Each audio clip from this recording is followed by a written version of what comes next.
Baik, semangat pagi, salam jumpa, salam sejahtera buat kita semuanya. Hari ini kita lanjutkan pembelajaran tentang plantae atau dunia tumbuhan. Kemarin sudah kita membahas bagaimana tumbuhan lumut. Nah, kali ini kita membahas bagaimana tumbuhan paku atau Pteridophyta. Ya, nah, bagaimana tumbuhan paku? Ya, jadi dari namanya saja kita agak seram juga mendengarnya, paku. Ya, mungkin yang kita bayangkan adalah paku seng, ya, paku payung, ya, dan segala macamnya. Namun yang jelas tumbuhan paku ini adalah bagian dari plantae, ya. Nah, sebenarnya tumbuhan paku ini sering kita jumpai di sekitar lingkungan kita, ya, baik itu ya di kota juga ada ya, namun ya sudah jarang dijumpai kalau secara alamiah. Namun yang sering kita dijumpai di kota itu mungkin di rumah orang sebagai tanaman hias. Ya, jadi kalau kita berada di pegunungan, wah banyak sekali kita jumpai tumbuhan paku. Oke, bagaimana tumbuhan paku itu? Mari kita perhatikan. Nah, sebenarnya ini sering kita jumpai, cuman kita mungkin nggak tahu tumbuhan apa itu. Nah, sekarang kita sudah tahu, oh ini rupanya tumbuhan paku itu. Ya, ada bentuknya seperti ya kawan, ada paku purba. Ya, kenapa dikatakan paku purba? Lalu ada paku ekor kuda. Ya, mungkin mirip seperti ekor kuda ya. Lalu ada paku sejati. Nah, yang sering kita jumpai adalah yang ini. Ya, ini kalau kita ke pegunungan, wah sering kita jumpai tumbuhan-tumbuhan yang memiliki daun majemuk, ya, daun yang banyak sekali, ya. Oke, jadi kita sudah tahu apa itu tumbuhan paku. Jadi jangan terkejut mendengar istilah paku, ya. Nah, beginilah keanekaragaman tumbuhan paku. Nah, kita teruskan, ya. Nah, lalu kita mau tahu dulu, ya, atau memahami bagaimana deskripsi daripada tumbuhan paku. Ya, kita mulai. Adalah tumbuhan paku berbentuk kormus. Ya, tubuhnya sudah berbentuk kormus seperti tumbuhan tingkat tinggi. Ya, tumbuhan tingkat tinggi. Bagaimana ya? Nah, kemarin kita sudah ulas bagaimana klasifikasi daripada tumbuhan paku. Ya, tumbuhan lumut masih disebut tumbuhan Cormophyta peralihan. Ya, nah tapi udah tumbuhan paku ini dia sudah Cormophyta sejati. Ya. Dan mirip seperti tumbuhan tingkat tinggi, ya. Nah, lalu tumbuh di berbagai habitat, artinya ya berada di daratan, ya.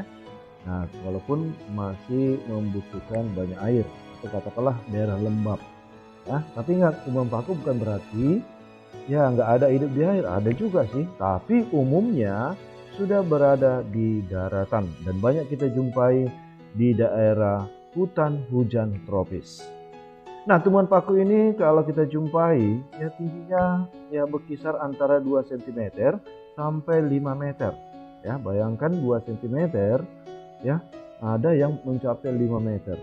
Ya, apalagi kalau di zaman-zaman dulu, wah bahkan bisa mencapai puluhan meter. Tapi di saat ini sudah jarang dijumpai. Nah, atau dalam arti mereka sudah langka. Jadi kebanyakan antara 2 sampai 5 meter, ya, 2 cm ya sampai 5 meter. Oke. Nah, lalu kita kenal dulu bagaimana struktur tubuhnya. Ya, struktur tubuh dari tumbuhan paku. Akar sejati. Nah, ingat ya, akar sejati. Dimana kalau disebut dengan akar sejati itu adalah akar yang sudah ya memiliki pembuluh angkut. Ya, pembuluh angkut ya. Nah, jadi kalau kita perhatikan bahwa tumbuhan lumut kan masih tumbuhan Cormophyta peralihan, akarnya masih palsu. Nah, kalau tumbuhan paku ini sudah akar sejati atau dikenal dengan rhizome. Ya, mungkin di SMP masih ingat ada istilah rhizoma, ya. Oke, atau dikatakan dengan akar tinggal. Oke ya. Nah, kemudian batangnya sudah dilengkapi dengan pembuluh angkut. Ya, daunnya bahkan sudah ada urat daunnya. Ya, kalau lumut belum ada. Oke, jadi sudah mulai nampak perbedaan nyata antara lumut dengan tumbuhan paku. Makanya lumut lebih dulu kita bicarakan.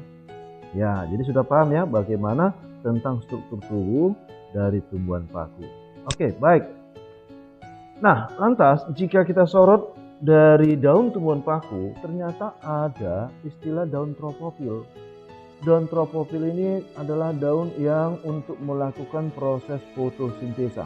Jadi tujuan utamanya adalah untuk fotosintesa. Sudah? Sedangkan daun sporofil, fungsi utamanya adalah bertindak sebagai penghasil spora. Ya. Nah, bukan berarti dia tidak bisa fotosintesa, bisa. Cuman banyak dijumpai spora. Ya, sporofil, ya, penghasil spora. Nah, daun tropofil itu sama sekali tidak ada penghasil spora. Jadi khusus untuk fotosintesa aja. Jadi sudah bisa kita bedakan daun tropofil dengan daun sporofil. Ya, baik. Kita lanjutkan. Nah, bagaimana reproduksinya? Ada istilah metagenesis. Ya, saya yakin kalian masih ingat apa arti metagenesis, yaitu pergiliran keturunan dari fase gametofit ke fase sporofit, ya. Nah, atau sebaliknya dari fase sporofit ke gametofit, ya. Pokoknya mereka bergantian.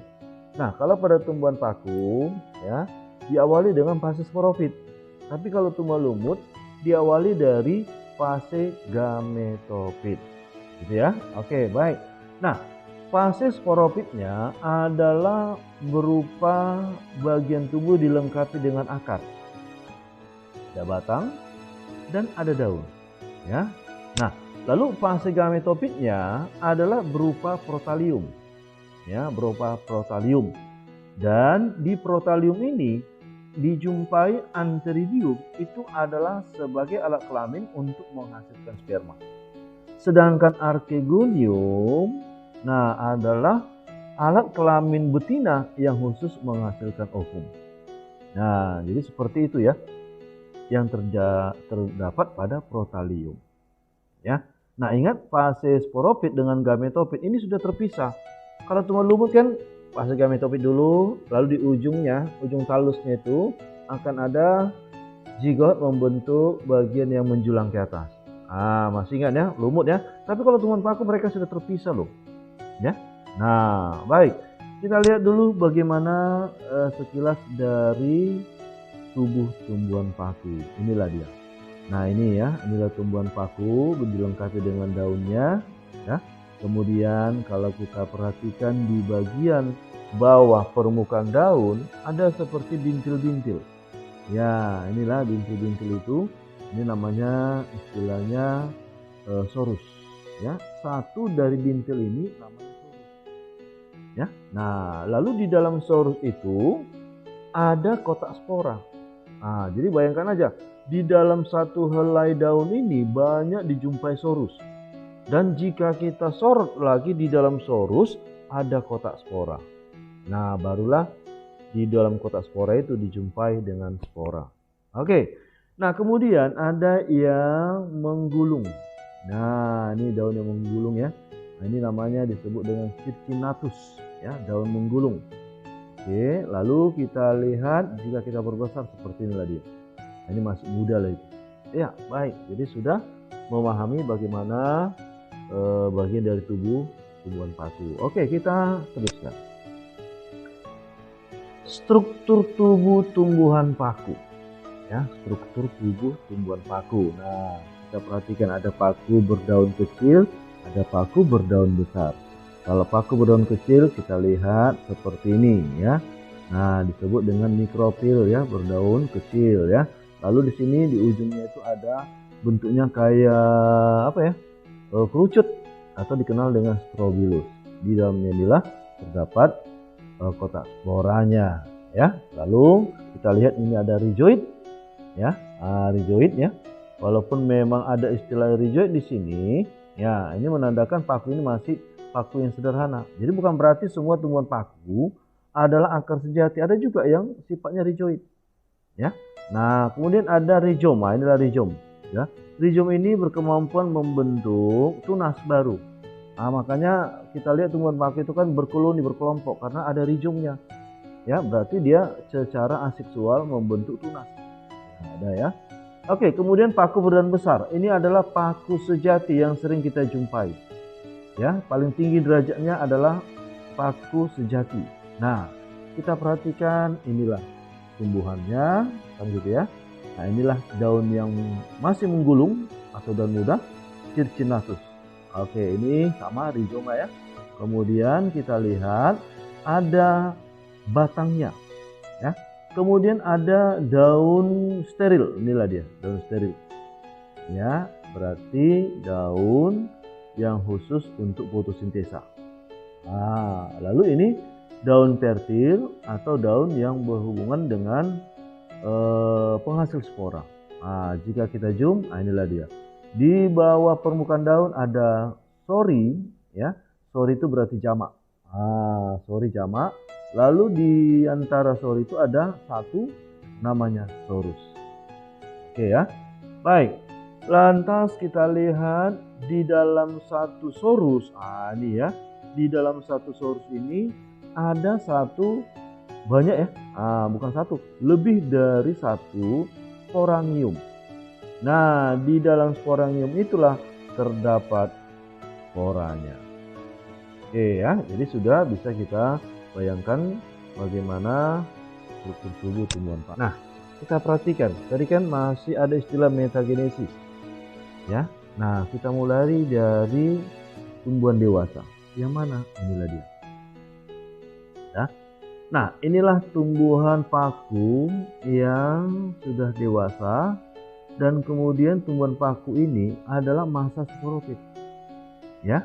Nah, sporofitnya itu ternyata bersifat diploid. Ya, bersifat diploid ya, 2N ya. Lalu ada daun muda, batang, lalu akar. Oke. Kemudian kita lihat di bagian daunnya ya. Nah, ada ternyata sorus. Di dalam sorus ada sporangnya. Nah, inilah sporangnya itu. Nah, lantas di sporangium ini ya terdapat banyak spora. Ketika dia sudah waktunya untuk menyebarkan spora, maka dia pecah. Ya, maka dia pecah, ada bentuk sel seperti cincin. Itu namanya sel anulus. Jadi dalam kondisi kering atau dalam masa sudah matang, dia akan pecah, berhamburanlah spora. Nah, kemudian spora ini berkecambah ya, membentuk akar atau rizoid. Selanjutnya, nah inilah yang disebut dengan protalus muda. Ya, protalus muda tampak berwarna hijau, udah. Kemudian tampak ada akarnya. Ya. Dan kemudian pada saat sudah menjadi protalium dewasa seperti ini ya. Nah, ternyata di bagian protalium ini ada alat reproduksi antheridium ya. Nah, kemudian ada archegonium. Ya, jadi ini adalah venter yang melindungi ya, melindungi sel telur. Sedangkan ini semuanya adalah archegonium. Ya, oke. Nah, menghasilkan sel telur archegonium, sedangkan antheridium menghasilkan sel sperma. Nah, ketika dia waktunya pecah, berarti sel sperma akan masuk ke bagian archegonium ya, sehingga terjadilah fertilisasi dan terbentuklah embrio sporofit dalam venter ya. Dan kemudian embrio ini berkembang menjadi sporofit muda, dan selanjutnya sporofit muda ini akan tampaklah seperti tumbuhan paku dewasa. Ya, dan akhirnya balik lagi seperti tumbuhan paku dewasa sebelumnya. Nah, jadi kalau kita bayangkan, ternyata masa gametopiknya di mana? Masa gametopiknya adalah di protalium. Ini masa gametopiknya ya. Sedangkan masa sporofitnya adalah tumbuhan paku itu sendiri. Udah? Coba bayangkan dengan lumut-lumut. Kalau lumut, gametopiknya itu berada di bawah, lalu sporofitnya di atasnya, kan gitu ya. Kalau ini udah terpisah dia. Inilah yang Bapak bilang tadi, sporofit dengan gametofit sudah terpisah. Ya. Nah, itu menandakan dia sudah lebih kompleks. Iya, baik. Nah, itu untuk siklus hidupnya atau metagenesis. Nah, sekarang coba kita perhatikan video supaya kita bisa lebih mengetahui tentang metagenesis tumbuhan paku. Untuk menjaga kelestarian spesiesnya, tumbuhan paku melakukan pergiliran keturunan yang dinamakan metagenesis. Metagenesis berawal dari spora matang yang keluar dari sporofit. Spora didukung oleh kondisi lingkungan yang memadai akan berkecambah menjadi protalium. Protalium adalah pembentuk antheridium dan archegonium. Dengan berantaraan air, maka sperma yang dihasilkan antheridium dapat membuahi ovum yang dikeluarkan oleh archegonium. Pembuahan ini menghasilkan zigot yang berkembang menjadi tumbuhan paku dewasa. Selanjutnya, tumbuhan paku akan memproduksi dan mematangkan spora sehingga pada tahap ini tumbuhan paku disebut sporofit. Dalam sporofit terdapat kumpulan sporangium yang disebut sorus.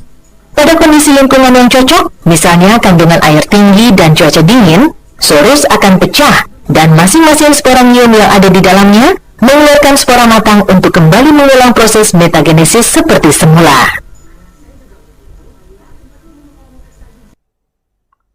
Ya, oke. Jadi sudah lebih memahami ya bagaimana metagenesis tumbuhan paku. Baik, kita teruskan. Berdasarkan jenis spora yang dihasilkan tumbuhan paku, ternyata ada beberapa jenis tumbuhan paku. Yang pertama adalah paku homospora atau dikenal dengan isospora. Jadi kalau dibilang homo berarti kan sama ya, seragam.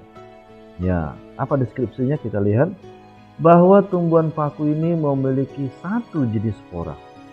Ya, satu jenis spora yang dengan catatan bentuk dan ukuran sama, makanya disebut dengan homospora. Ya, bentuk dan ukuran sama. Baik.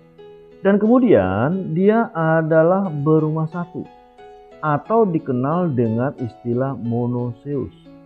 Ya, coba kita ingat kembali apa yang dimaksud dengan berumah satu, monoecious.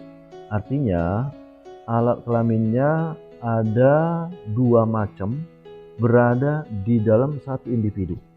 Jadi kalau kita kaitkan dengan manusia, tubuh kita berapa alat kelamin? Cuma satu. Apakah itu disebut dengan monoecious? Oh tidak, ya.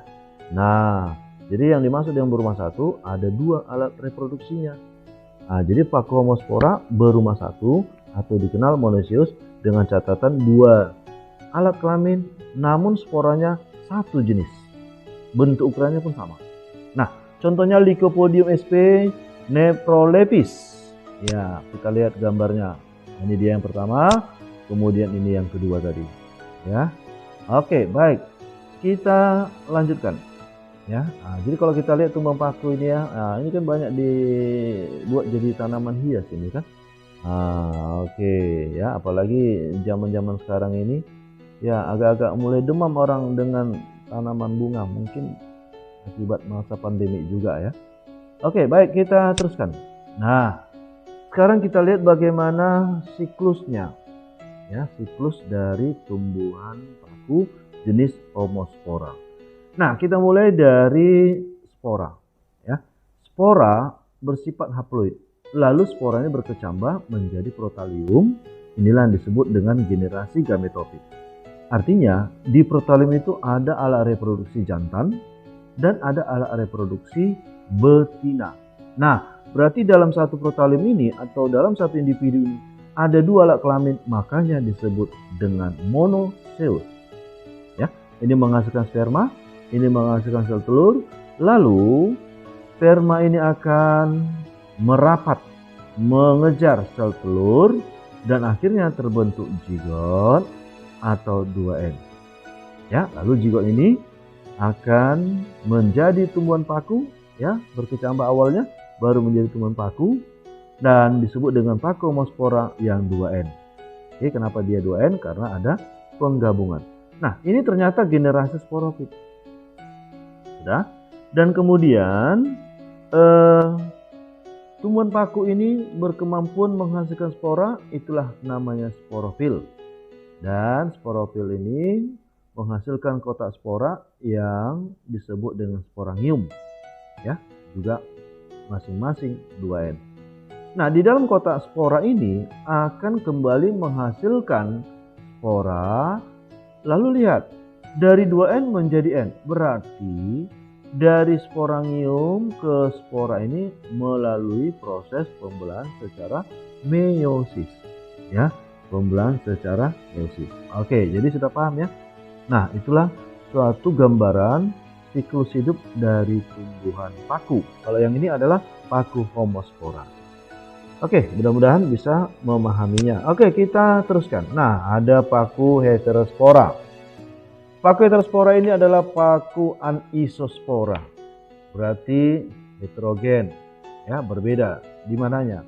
Nah, rupanya dia memiliki dua jenis spora. Ya. Bentuk dan ukurannya beda. Nah, berbeda ya. Nah, lantas bagaimana istilah spora yang berbeda itu? Kalau kita lihat yang ukurannya kecil berarti mikrospora. Kalau ukurannya besar makrospora. Oke. Nah, lalu catatan yang kedua, paku Heterospora ini adalah berumah dua atau dikenal dengan dioecious. Nah, apa artinya? Artinya di dalam satu individu ini ternyata cuma satu alat reproduksinya. Berarti apa? Melibatkan dua individu, melibatkan tetangga, ya, tumbuhan lain yang sejenis ya. Nah, untuk melakukan perkembangbiakan generatif. Oke, kita lihat contohnya adalah Marsilea crenata atau dikenal dengan semanggi. Lalu ada Selaginella, ya, atau dikenal dengan paku rane. Ya, oke, baik. Nah, inilah namanya Marsilea. Ya, Marsilea semanggi ini biasanya bisa dijadikan sebagai sayuran. Nah, atau ya katakanlah untuk pecal ya. Nah, biasanya pecal diberikan tumbuhan semanggi, ya, bukan semangi ya, beda ya. Semanggi, ya, oke. Nah, Selaginella ini biasanya dijadikan sebagai tanaman hias atau karangan bunga, oke ya. Nah, jadi kalau kita perhatikan karangan bunga untuk orang yang duka cita. Nah, kita lihat karangan bunga kan ada diselipin dengan ini ya, hijaunya itu biasanya diberikan ini. Iya, oke ya. Baik, kemudian kita lihat daur hidupnya. Tadi kan heterospora, berarti sporanya beragam. Ada mikrospora, berarti ukuran kecil. Ada makrospora, ada berukuran besar. Nah, masing-masing ini berkecambah, namanya mikroprotalium. Jadi sebenarnya sama dengan paku Homospora kalau perkembangannya, cuma berbeda ukurannya saja. Spora, protalium, tinggal menambahi kata mikroprotalium dari mikrospora. Ini juga makrospora berubah menjadi makroprotalium. Antheridium ya adalah alat kelaminnya berupa jantan, ini juga sama, alat kelamin yang betina. Oke, lalu menghasilkan sperma, lalu menghasilkan ovum. Terjadi pembuahan, jadilah zigot. Dan kemudian jadilah berkecambah menjadi tumbuhan paku yang heterospora 2N. Ya.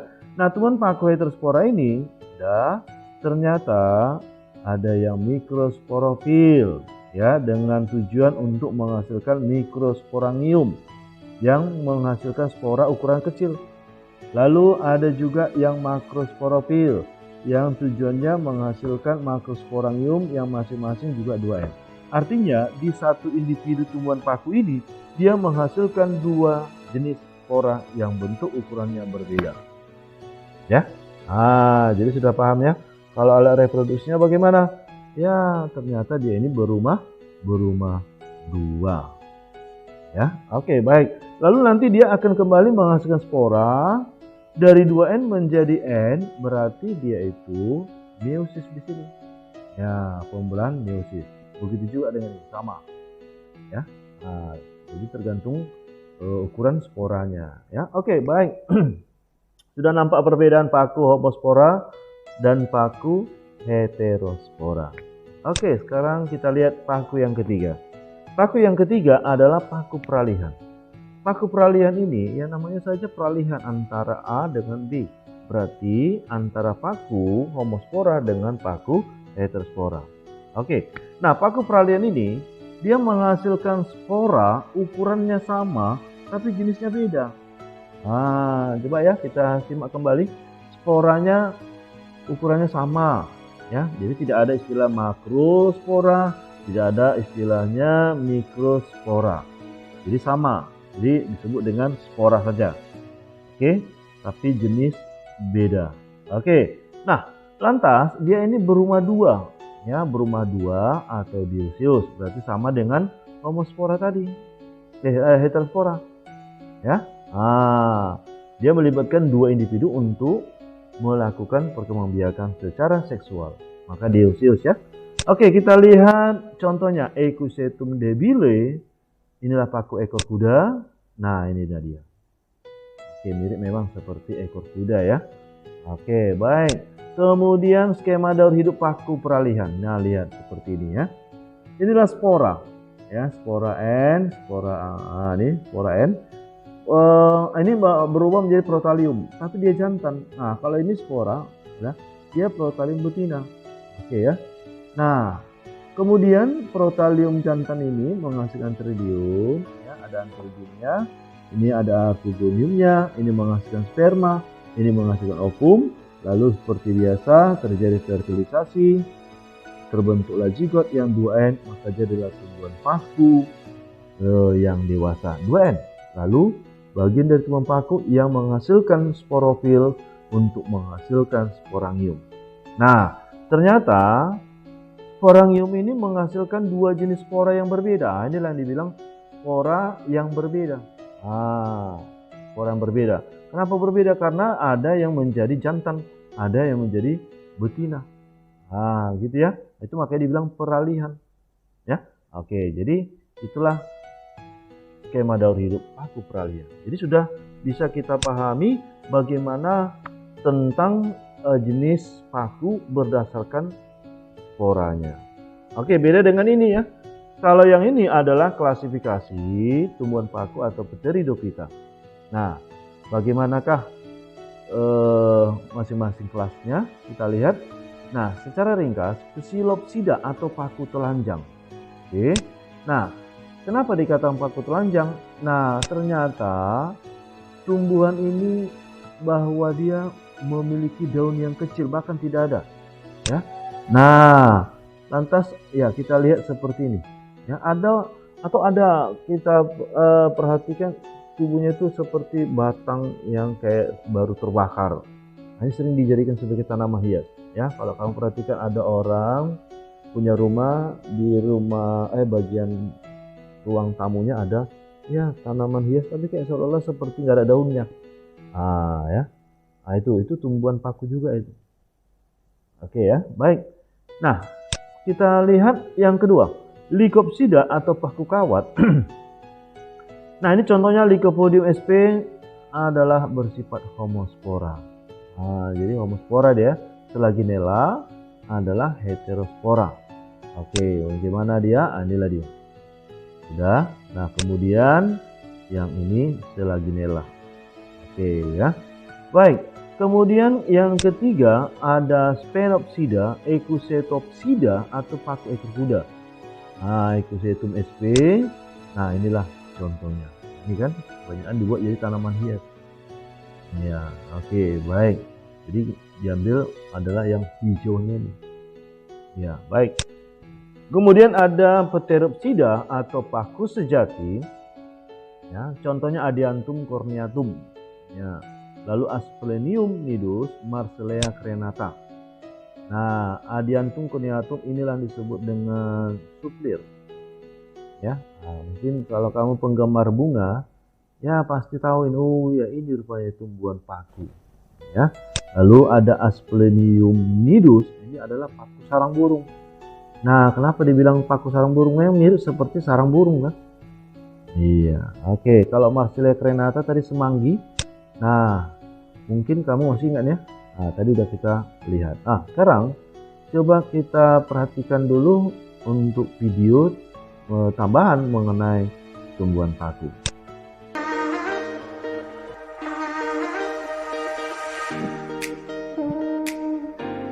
Pemirsa Grunge TV Indonesia, pada kesempatan kali ini kita akan mengulas mengenai jenis-jenis tanaman paku.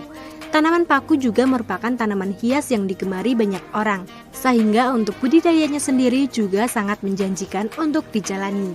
Lantas apa saja ya jenis-jenis tanaman paku? Pertama, subdivisi Psilopsida.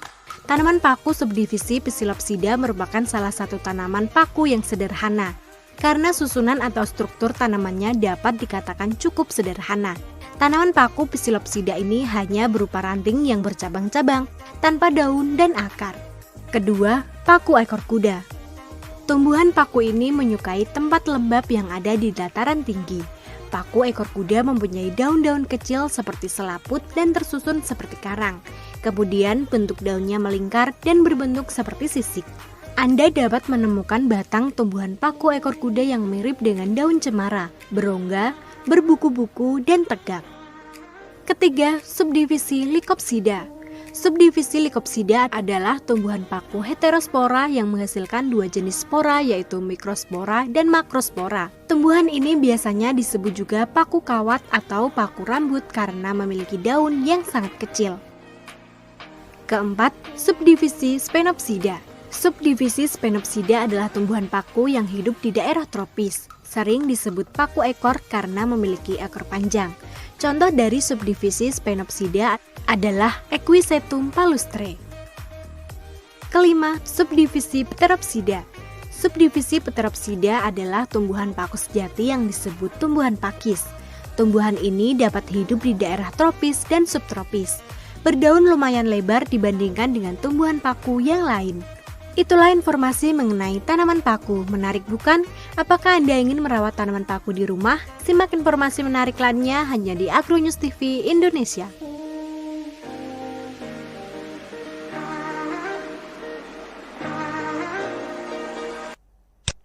Oke, jadi sudah kita mendengar dan menyaksikan bagaimana video tambahan tadi. Ternyata tumbuhan paku ini ya ada juga untungnya bagi manusia. Ya paling tidak sebagai tanaman hias, ya. Nah, pada kalian semuanya, apakah kalian tertarik dengan tanaman hias? Oke, silakan mengambil salah satu pilihan, yaitu dari tumbuhan paku. Oke, itulah untuk pembelajaran kita hari ini. Semoga pembelajaran ini bisa berguna bagi kita semuanya. Sampai ketemu di subtopik berikutnya. Terima kasih.